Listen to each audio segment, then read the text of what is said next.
It's all happening in Manchester. Erik ten Hag has lost his last life and been relieved of his duties of manager of Manchester United. And there's a strong possibility that he will be replaced with Sporting's manager, Rúben Amorim. So there's a couple of questions that may strike you. Is he the right man for the job? And how exactly will he set up? First things first, Rúben Amorim is an adaptable coach. And that's going to lead its hand nicely into this Manchester United squad. We all know Manchester United has a very talented squad. But is it the right squad to fit his profile? Well, you could say there are individuals that have got potential to absolutely thrive in Rúben Amorim's system.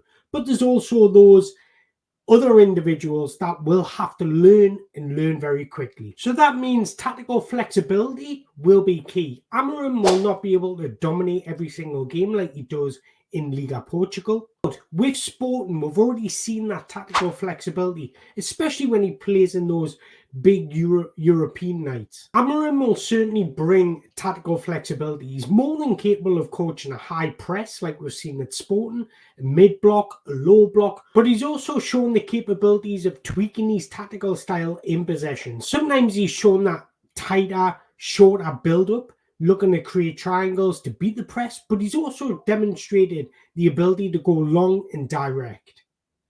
And this is all around third-man runs and being brave in possession. Now, this is all demonstrated and built around his tactics, and he set up a 3-4-3 formation. But it's a lot more complex than that. So let's dive a little bit deeper. In possession, Rúben Amorim likes to make the pitch big, wide, and create space to play between the lines. The first part of the build-up, in the first phase of the build-up, the keeper will be crucial, and your two wide centre-backs will be absolutely crucial in possession. One thing I think Erik ten Hag didn't do is build up partnerships, and that's exactly what Amorim does, especially with the three centre-backs and the double pivot in midfield. Now, the reason why the three centre-backs are absolutely key in Amorim's system is because they've got the responsibility of breaking the first line of press. Now, they do it in two different ways. The two wide centre-backs will peel wide. The centre-back will almost move into midfield, and the goalkeeper will act as that third centre-back. And that just gives them a numeral supremacy. This allows them to then create overloads in central areas, so they've always got a spare man where they can play through the lines. As you can see from this beautiful image on the screen, it's exactly how they like to set up. You can see the bank of three in defence. You can see the double pivot. And then you can see the two wing-backs are nice, high and wide. The reason they want the wing-backs nice and wide is to create space in the central zones. This allows for positional flexibility, which is extremely difficult to defend against. The importance of the two wide centre-backs being comfortable in possession is enormous because they're tasked with the responsibility of playing out from the back. So their execution needs to be on point, but also their decision-making needs to be on point. Now, the reason he has his centre-back moving into midfield, this allows the two pivoting midfielders to move slightly wider, and this just forms a triangle, so the player in possession has always got an option to play the ball to. So when that centre-back moves into midfield, this formation almost forms a 2-4-2-2 formation. Again, creating positional flexibility, but almost a box in midfield. So again, they've got an overload, so they've always got an option in possession. Now, another aspect that's key in Amorim's system is the two attacking midfielders who are extremely narrow. And the reason they do this is to force the opposition's fullbacks infield. This then creates space out wide for the two wingers who are nice and high to attack. And this is what I was talking about, being tactical, being flexible in tactics when in possession. So when a team is aggressively pressing Sporting, Amorim will look to play out from the back using short, intricate passes. But when a team is more conventional and looks to sit back in shape, this is when they try and rotate their players to move the opposition out of possession, where they can go more direct and hit the corners, or that exploit the space behind the opposition's fullbacks. And this is probably one reason why Victor Gyökeres had so much success, because his movement is already on an elite level. His ability to identify and exploit space through the half channels is extremely impressive. So even against lower, deeper blocks, his movement is pulling oppositions into spaces they don't want to be, create space for teammates to exploit. So just to summarize that, when they're building out from the back, they almost form a 4-2-2 structure. And this is quite common in European football right now. The likes of Aston Villa do this, Brighton do this, RB Leipzig do this extremely well. So that box shape in the centre of midfield is extremely difficult to press, because not only do you need to press narrowly, you've got your two wing backs that are high and wide. So you're caught in two minds on whether to stick with your winger or come inside, prevent the overload. So the way they beat the press is, once one of the wide centre backs receive possession, you'll almost see the attacking midfielder drop deeper. This is just to entice the press, bait the press, because it allows for the wing back to get in behind.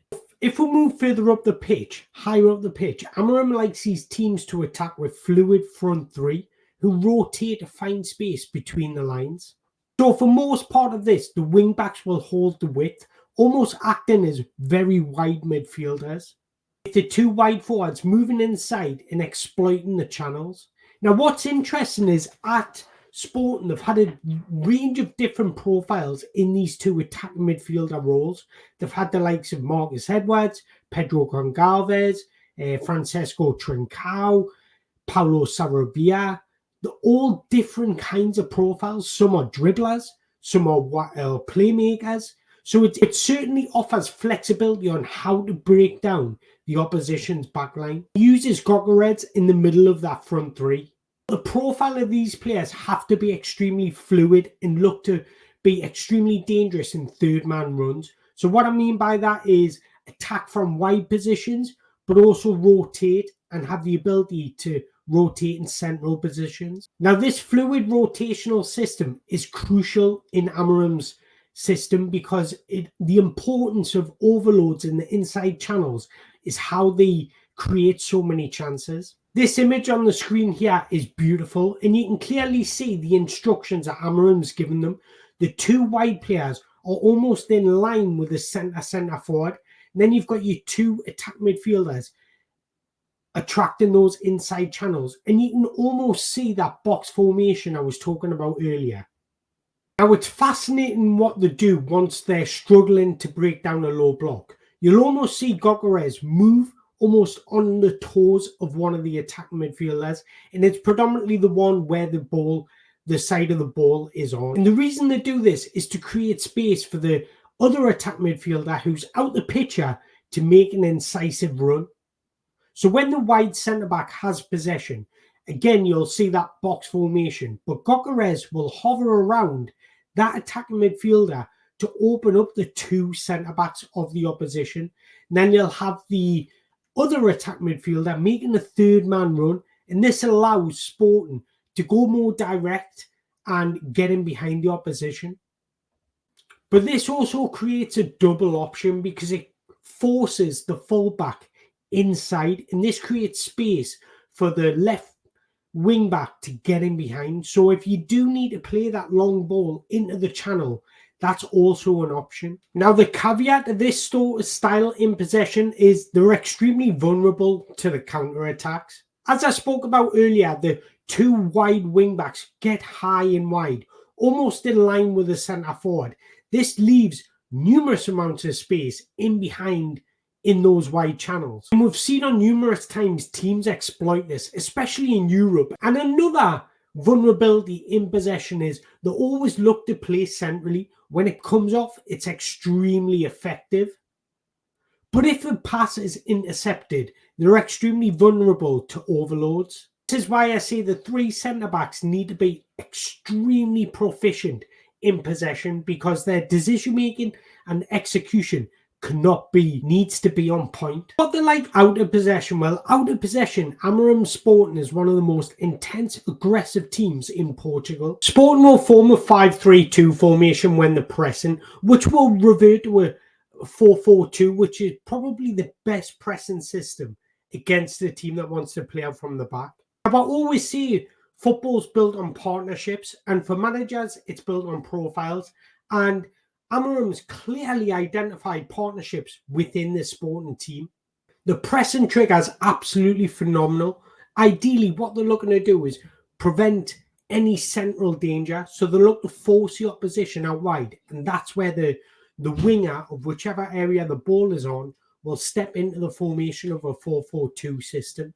And the reason why they want to go into a 4-4-2 formation is because when they do force a turnover, they're in the best shape possible to set up a counter-attack.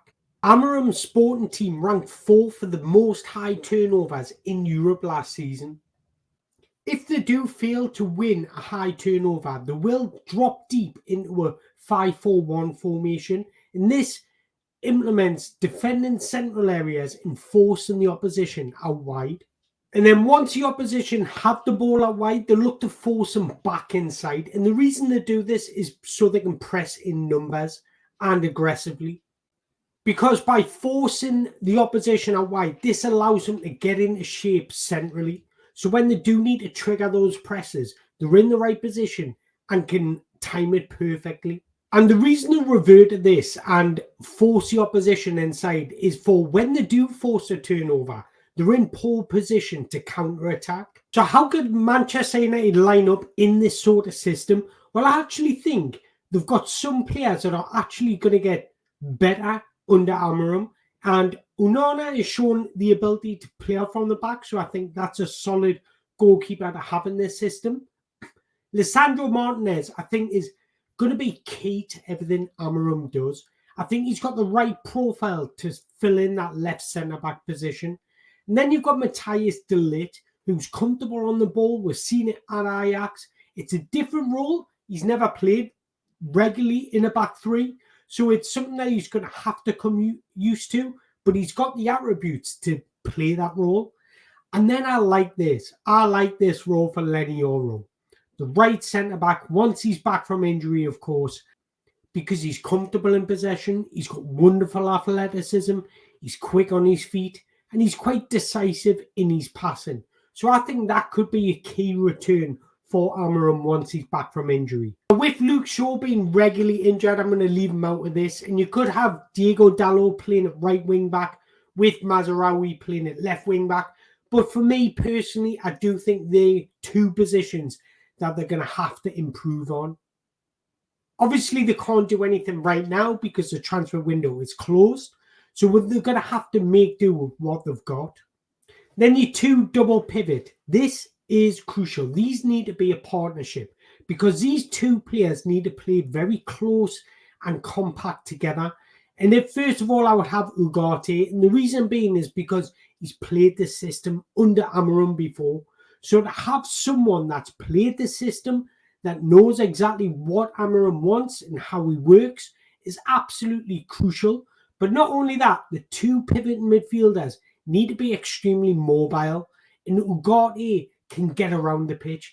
These two central midfielders need to cover a lot of grass. But on the flip side, they also need to be comfortable in possession. And Kobe Maino's shown the ability to receive on the half turn, be composed in tight areas, breaking from the press, and the ability to execute incisive passes and progressive passes. Then you've got Garnacho and Marcus Rashford or Bruno Fernandes. You can take your pick as two of the three attacking midfielders. And I actually think it suits all three. It probably suits Garnacho and Marcus Rashford more because Amorim wants these two attack midfielders to get up high and make the use of space. And I think they can do that with their pace. Then you've got Rasmus Højlund acting as a Gyökeres role. And what he needs to do is get into the penalty area. What Amorim likes to do is have bodies in the box, almost attacking with five players. And he wants all fives to get in the box. And that's why we've seen Sporting score so many goals, because they've always created overloads in the final third. So I'm actually incredibly optimistic and excited about Amorim in the Premier League because I love watching tactics unfold and breaking down tactics. But I want to know your thoughts. Do you think this will be a flash in the pan? do you think he doesn't have the squad profile to fit it? I've highlighted a few areas where the Man United will need to spend money on. There is a few areas where this role can actually complement the players, but it's going to be exciting. Amorim is an exciting tactical technician, and I can't wait to see it evolve in the Premier League. But let us know your thoughts, and once again, don't forget to hit the like button, hit the subscribe button if you've enjoyed this video, and I appreciate your time.